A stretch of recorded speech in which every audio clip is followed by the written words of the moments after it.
자, 제20강 54회 이론 문제 이어서 실무 시험 1번부터 문제 3번까지 한번 보겠습니다. 청아 스포츠용품 제조 판매하는 중소기업입니다. 제조업체고요. 자, 문제 1번부터 한번 볼까요? 청아 스포츠는 제조부 직원 모두 퇴직연금에 가입하기로 하였다. 자, 제조부 직원에 대한 퇴직연금 가입하고요. 퇴직급여 개정이 대체적용 3번에 확정기회형 퇴직연금 납입을 등록하고 퇴직연금 운용자산 개정이 대체적용 1번에 확정급여형 퇴직연금 부담금 납입을 등록하시오. 기존 개정 과목들을 사용한다. 자, 우선 그러면 개정 과목 개정 과목 및 적용 등록 여기 메뉴에 가셔가지고 자, 이거 한번 화면 제가 한번 볼게요. 여기 보면 아까 제조부 직원이라 그랬죠. 퇴직금도 제조부 직원과 그 다음에 영업부 이쪽은 판매배 관리 이쪽으로 가야 되고 그래서 두 개를 나눠서 해야 됩니다. 그래서 퇴직급여가 800번대도 있고 500번대 있는데 제조 원가에 가보면 508번 퇴직급여가 있습니다. 퇴직급여 가서 자 3번 제가 입력을 일단 다 해놨는데요. 대체적용 3번 자리에 가서 뭐라고 했습니까? 확정기여형 퇴직연금 납입. 확정기여형 퇴직연금 납입. 문제가 다 글자가 붙어 있죠? 띄어쓰기 안 돼 있죠? 그냥 띄어쓰기 하지 말고 똑같이 그냥 따라서 그냥 입력해 주면 되겠습니다. 그 다음에 하나 더 있습니다. 퇴직연금 운용 자산 개정. 근데 이거 찾기가 좀 애매할 경우가 있기는 있어요. 지금 여기 투자 자산 가보면 퇴직연금 운용 자산 이렇게 개정이 있는데 만약에 못 찾겠다 싶을 때는 일반 전표 입력 있죠. 거기 가서 삭제할 걸로 해서 차변에 퇴직 연자만 딱 치면 뜰 거예요. 거기에 가서 요거를 찾아서 몇 번인지를 확인하세요. 그래서 보니까 186번이다. 그러면 다시 개정 과목 및 적용 등록 와서 요 코드 있는데 이쪽 메뉴에 뭐 현금이나 아무 데나 가서 클릭하고 186을 누르면 바로 이 자리로 툭 내려갑니다. 자, 빨리 찾고 싶을 때는 이렇게 하고 그렇지 않을 때는 일일이 또 다 뒤져봐야 되고 뭐 뒤지다가 첫눈에 딱 띄면 뭐 그런 시간 절약하니까 자, 그래서 퇴직연금 운용자산 개정 대체적용 1번 대체적용 여기 1번 가서 확정급여형 퇴직연금 부담금 납입 대체적용에 가서 요거 그대로 입력하면 4점 됐습니다. 그래서 하나당 2점씩 해서 두 개 4점 아마 이렇게 나온 것 같아요. 부분 점수 있는 것 같고 자, 됐고 그 다음 2번 문제입니다.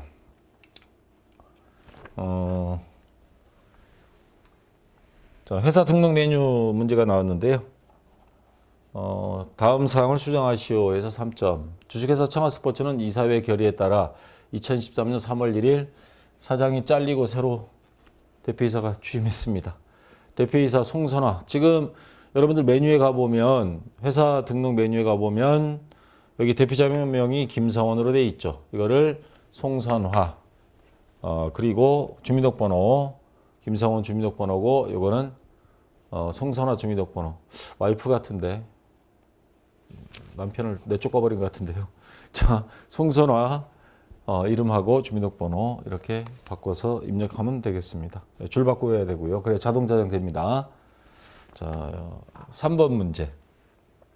다음이 거래를 거래처 등록 메뉴에 추가 입력하시오. 자, 거래처 유형은 동시로 하라 그랬고요. 코드 여기 금강가구 가서 107번 그 다음에 회사 이름 입력하고요. 그 다음에 유형 동시하고 나서 여기에서는 입력이 안 됩니다. 자, 이쪽에 사업자 등록번호 와서 입력하고 대표자 김창원 그 다음에 도소매 가구 서울 강남 역삼 30번지 해서 이걸로 입력하면 되고 요즘은 이거 옛날 구주소고요. 요즘은 신주소로 시험 문제가 많이 나오고 있습니다. 자, 그렇게 입력만 해주면 되겠습니다. 거저먹기죠 이거. 자, 이제 문제 2번 일반 전표 입력. 자, 하나씩 들어가 볼게요. 7월 5일 지난해 대손이 확정되어 대손 충당금과 상계 처리하는 외상 매출금. 그러니까 이때 분계는 어떻게 됐겠어요? 차변에 대손 충당금 금액 45만 원. 자, 외상 매출금 못 받게 됐다 해서 대변에 외상 매출금 이렇게 됐었습니다. 45만 원. 작년에. 그러다가 회수했어요. 만나가지고 멱살을 잡았는지 어쨌는지 하여튼 뭐 그 사람이 스스로 갖고 왔는지 자 현금으로 회수했다 그랬습니다. 그럼 차변에 현금 45만 원 이렇게 해주고요. 요 대손 충당금을 다시 원시 시켜줍니다. 대손 충당금 45만 원. 자, 요거 외상배출금에 대손 충당금이니까 109번이겠죠. 옛날에는 이 회계 기준이 바뀌기 전에 대손 충당금 환입했었어요. 근데 지금은 대손 충당금 기준이 2011년인가 아마 바뀌어서 그렇게 해주고요. 대손 충당금 환입으로 간혹가다 착각하실 분이 있는데 지금 대손 충당금 환입은 대손 충당금 잔액이 있는데 대손 충당금 설정이 오히려 적을 때 우리가 설정해야 될 금액보다도 대손 충당금 수금을 잘했는지 원래는 매출 채권이 뭐 많이 줄어들어서 대손 충당금 설정액이 줄어들고 대손 충당금 오히려 남은 게 많을 때 요럴 때만 대손 충당금 환입을 씁니다. 이런 경우에는 나머지는 전부 다 대손 충당금 원위치 시키고 결과론적으로 이게 원시 되면서 대손 충당금 잔액이 불어나면 자동적으로 또 설정할 때는 환입이 될 가능성은 좀 있습니다. 자, 이렇게 처리해 준다는 거 환입하고 헷갈리지 않도록 합니다. 그래서 이제 입력을 하면 차변에 현금, 대변에 대손 충당금 금액 45만 원, 여기 차변, 대변. 자, 이렇게 입력이 되면 됩니다. 그 다음에 2번 문제인데요. 7월 13일 한국대학에 의뢰한 신제품 개발에 따른 포인트는 여기 있습니다. 개발에 따른 연구 용역비, 시험 연구에 따른 하면 시험 연구비. 개발이니까 이미 어느 정도 신제품이 성공했다는 소리예요. 그래서 여기 뭐 무형자산으로 처리할까? 그래서 연구 용역비 1,000만 원은 보통계획비에서 이체 지급하였다. 그러면 차변에 자 개발비 무형자산 중에서 개발비라는 무형자산 자 1,000만 원 그리고 대변에는 보통예금에서 나갔죠. 보통예금 1,000만 원 이렇게 해주면 되겠습니다. 자, 그 다음 3번 문제. 7월 18일 주주총회에서 결의된 바에 따라 유상증자. 회사에서 그 자본금을 사업 확장 같은 거를 위해서 자본금을 늘리고 싶을 때 주주총회를 거쳐야 됩니다. 그래서 자본금을 늘리는데 얼마큼 늘리냐? 만주. 액면가액은 1,000원이에요. 그래서 곱하기 하면 1,000만 원이죠. 자, 1,000만 원이 자본금이 증가합니다. 그러면 대변에 자본금 일단 1,000만 원 써주고요. 주당 2,500원에 발행했습니다. 이 회사가 잘 나가는 회사인가 봐요. 그러면 2,500만 원이죠. 받을 돈은 빼면은 1,500만 원. 1,500만 원이 주식 발행 초과금이 되는데 근데 여기 함정을 하나 파놨습니다. 증자와 관련하여 수수료 12만 원이 들었습니다. 보통 은행 금융기관을 통해서 이렇게 증자를 하는데 은행도 공짜 아니죠. 통장만 새로 발급해도 돈 내는 판국인데 그래서 수수료 12만 원을 제외한 나머지 증자대금이 보통예금에서 입금되다. 그러면 보통예금이 12만 원을 빼면 자 얼마예요? 2,500만 원 총 받아야 될 금액에서 12만 원 빼면 계산기 한번 눌러보세요. 얼마예요 이거? 2,488만 원. 2,488만 원 맞죠? 자, 그러면 여기에 주식 발행 초과금이 나오는데 원래 액면 1,000원짜리를 2,500원에 팔았으니까 주식 발행 초과금 신주 발행비가 원래 있어요. 이게 신주 발행비거든요. 근데 이렇게 이건 이익이잖아요. 물론 자본잉여금이지만 이익이 생기기 때문에 요 비용은 서로가 퉁칩니다. 퉁쳐서 금액을 생략해도 돼요. 그래서 신주 발행비 비용 안 적고 주식 발행 초과금 자 이익이 생겼기 때문에 요거를 뺀 나머지 그러니까 원래는 1,500만 원 비싸게 판 건데 주식 발행 초과금 여기에서 12만 원을 뺀 나머지 그래야 차변 대변 거래 이중성에 의해서 금액이 맞으니까 그래서 1,488만 원 1,488만 원이 됩니다. 그래서 여기 함정이 바로 요 수수료, 주식 발행 수수료가 들어간 거, 요거를 퉁치고 약분하고 나머지만 기록해야 되는 거. 자, 여기에 함정에 빠지지 않도록 자 그렇게 조심해서 해야 됩니다. 됐고요. 그 다음 4번 문제 볼까요? 7월 17일 창고 임차 보증금. 우리가 창고를 빌려요. 그럼 보증금을 그려야 되는데 우선 계약금 200만 원을 먼저 주식회사 삼성개발에 당전 발행 수표로 지급하였다. 계약기간은 2013년 어쩌고저쩌고 쭉 나와 있습니다. 계약금을 당좌 수표로 발행해서 줬다 하면 당좌 예금에서 돈이 빠져나가죠. 200만 원. 자, 먼저 지급한 거 뭡니까? 선급금이죠. 계약금으로 준 거. 선급금 200만 원. 자, 선급금 어디 누구한테 준 거예요? 주식회사 삼성개발. 맞죠? 삼성개발. 자, 이렇게 해서 거래처 입력해 주면 되겠습니다. 그다음 5번 문제. 8월 6일 공장이 기계장치를 주식회사 대성기업에서 수리하고 뭐 수선비가 나오겠죠. 당좌 수표를 발행하여 수리비용 300만 원을 지급하다 수익적 지출로 회계 처리할 것. 여기서 조심해야 될 거 있습니다. 공장입니다. 공장. 그리고 비용으로 적어라 이 말이죠. 그래서 차변에는 수선비인데 500번대 제 300만 원. 여기에 조심해야 됩니다. 그 다음 수표 발행 지급이니까 대변에 당좌 예금이고요. 자, 금액은 300만 원. 그리고 만약에 자본적 지출로 회계 처리해라 그러면 여기는 수선비가 아니고 비용이 아니고 자산 증가로 보니까 그때는 기계장치를 손본 거죠. 기계장치 300만 원 이렇게 해야 됩니다. 왜? 대대적인 수리를 할 경우가 있거든요. 그런 경우에는 자산 증가로 봐야 되고 자 여기는 일단 수익적 지출로 해서 수선비 제 500번대 이렇게 하면 되겠습니다. 그 다음 6번 문제.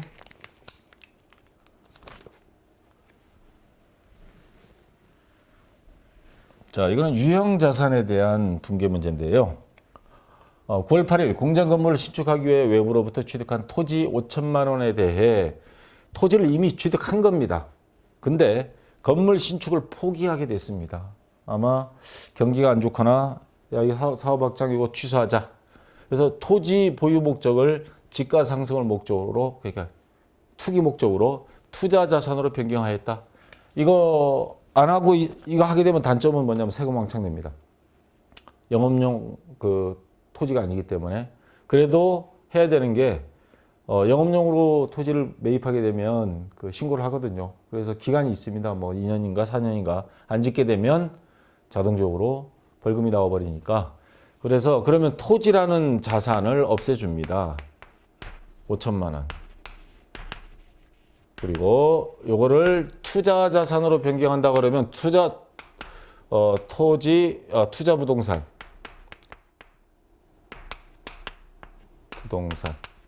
영업용이면 토지고요. 그게 영업용이 아닌 투자 목적이면 투자 부동산이라고 적습니다.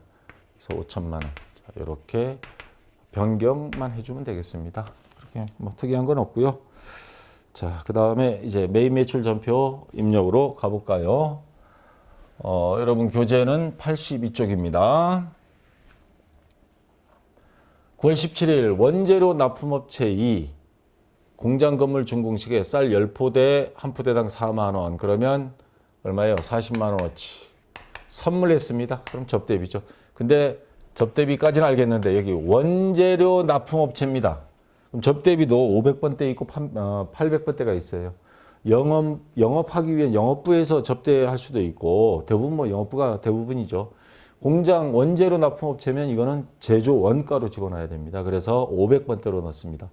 그리고 쌀 정비소로부터 계산서를 수취하고 계산서입니다. 앞에 세금자가 안 붙었어요. 보통예금에서 이체하다 신규 거래처 등록할 것.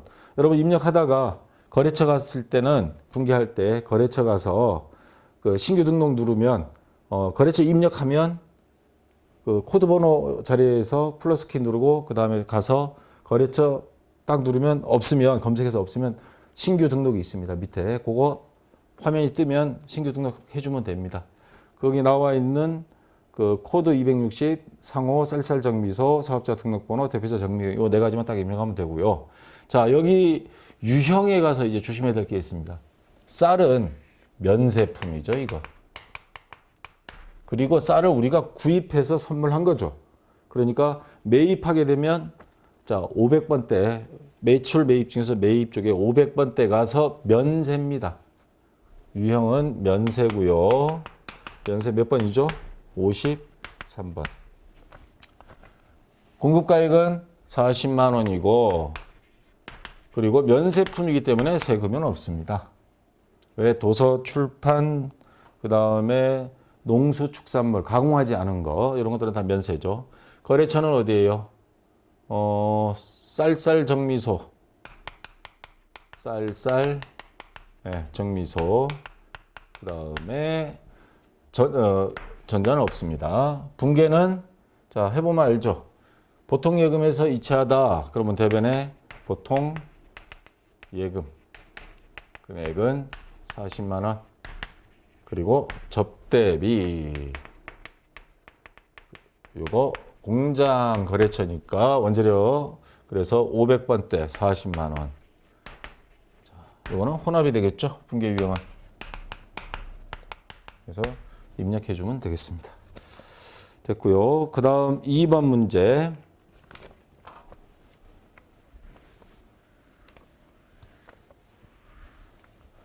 (10월 2일) 주식회사 희망기업의 제품 400개입니다. 단가 5,000원. 그러면 4, 5, 20 얼마인가요? 20, 200만 원인가요?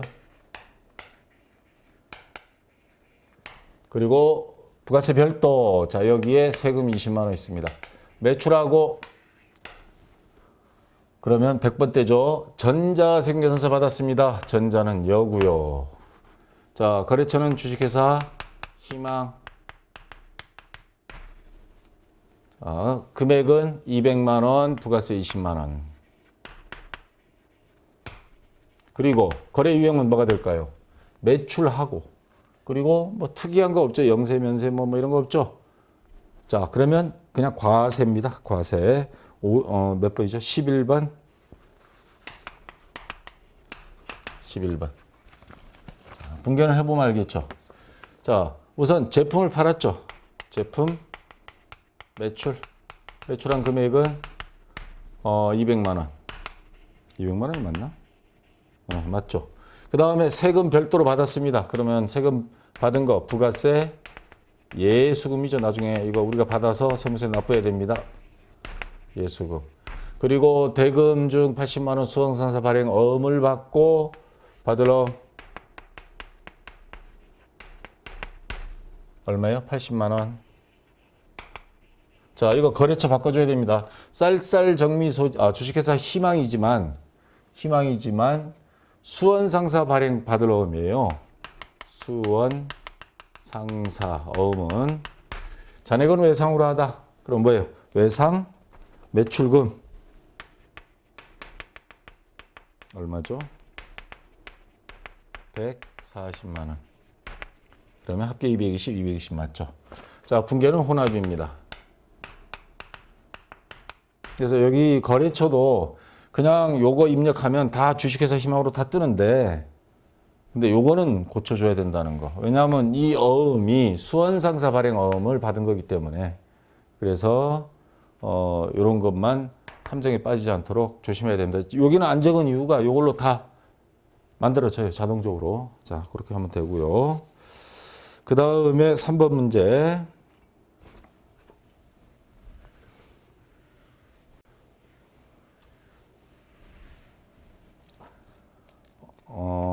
주식회사 세계로 상사에 구매 확인서에 의하여 제품 500만 원 외상으로 공급하고 그러니까 팔았다는 소리죠.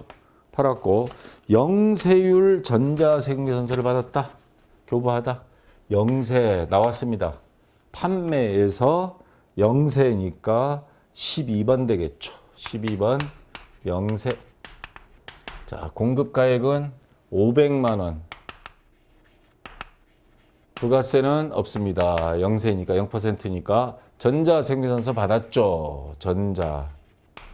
거래처는 주식회사 3개로. 자, 이렇게 해주면 되고, 외상으로 공급하고 하니까 뭐 분기는 외상 나오겠네요. 자, 제품을 공급하니까 제품 매출 금액은 500만 원.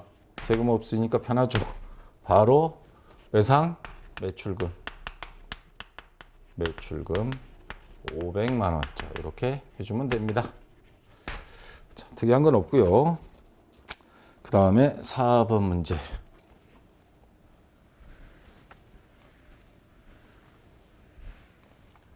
11월 12일 공장용 화물차의 고장으로 일동 카센터에서 수리하고 수리비 60만 원 부가가치세 별도 다음 달에 지급하기로 하고 전자생명선서를 발급받았다. 차량 유지비 계정을 사용하며 확정된 첨으로써 미지급금으로 회계 처리하기로 하다. 자, 우리가 카센터에서 수리하고 돈을 지불하고 했으면 매입 쪽에 가야죠.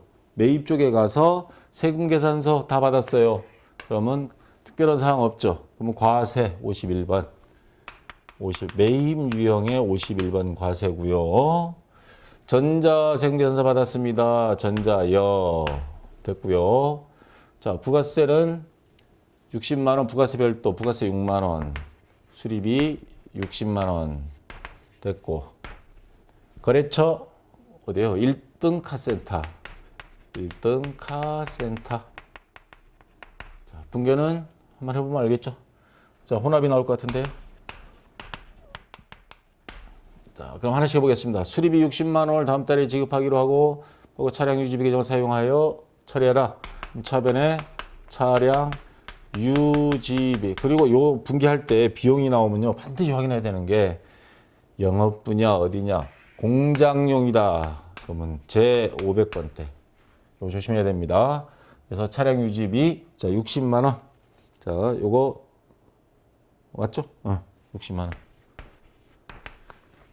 자, 그다음에 부가세 별도 해 가지고 다음 달에 주기로 했다. 미지급금은 66만 원입니다. 부가세 포함. 그럼 6만 원은 뭐예요? 우리가 세금 납부한 거죠.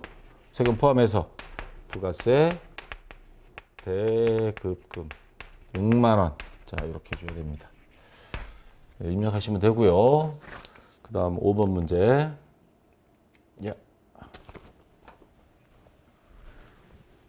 자, 이제 수출과 관련된 것들이 나왔습니다.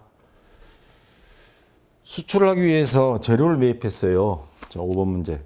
수출용 제품이 제조를 위해 원재료 공급가액 3,500만 원을 주식회사 태명으로부터 외상 매입하고 영세율 전자생명선서. 친절하게 유형은 딱 가르쳐 줬습니다. 자, 수출을 하기 위해서 원재료를 구입한 것도 세금 면제해 줍니다. 수출 장려책으로. 그래서 영세율 생명선서를 받았으니까 매입 유형에서 영세 52번이죠. 영세. 자, 공급가액 3,500만 원입니다. 그리고 세금은 0%니까 부가세는 없고요.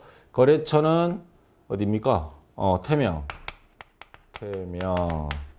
전자는 생명선서 받았잖아요. 어쩌거나 0%더라도. 자, 분계는 외상 매입하고니까 외상이 되겠습니다. 그래서 차변에 원재료 3,500만 원. 그리고 대변에 외상으로 매입하고 외상 매입금 3,500만 원. 자, 이렇게 해주면 되겠습니다. 됐고요. 그 다음 6번 문제.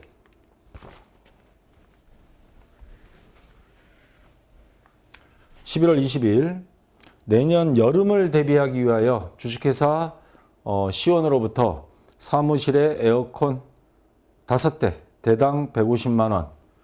에어컨 비품으로 처리하면 되겠죠. 자, 그리고 매입 유형으로 갑니다. 전자세금 계산서를 발급받았다. 대금은 당전 발행 당자 수표를 지급하였다. 자, 특이한 뭐가 없죠. 그럼 매입에 가서 부가세 다 납부하니까 과세 51번 과세입니다. 금액은 5대 150만 원 곱하기 하면 5, 25, 1은 5, 750만 원 맞나요? 내가 곱하기가 잘 안 돼서 750만 원, 부가세 10% 75만 원, 거래처는 주식회사 시원 지원. 전자생계산서 받았죠? 전자여. 자, 그러면 분계는 혼합이 되겠네요. 당좌수표 발행 지급 나왔으니까. 그럼 대변에 당좌예금 부가세 포함 얼마죠? 825만 원. 그리고 차변에 비품 뭐 사무실용이니까 판매비와 관리비 뭐 그런 거 상관없구나. 비용이 아니니까. 자, 비품 750만 원. 그리고 부가세 납부한 거죠. 부가세 대급금 75만 원. 예. 자, 이렇게 해서 입력해 주면 되겠고 특별한 거는 없습니다. 요 시험은 난이도가 괜찮았던 것 같아요. 앞에 이론에서도 두 개 딱 정답 없음 만들어 주고 그다음에 이론 실무도 뭐 대체적으로 1, 2, 3번부터 지금까지 뭐 특별한 건 없이 아주 쉬웠습니다. 자, 여러분들 잠깐 쉬었다가 다음 시간에 다시 4번부터 6번까지 이렇게 하도록 하겠습니다. 자, 수고했습니다.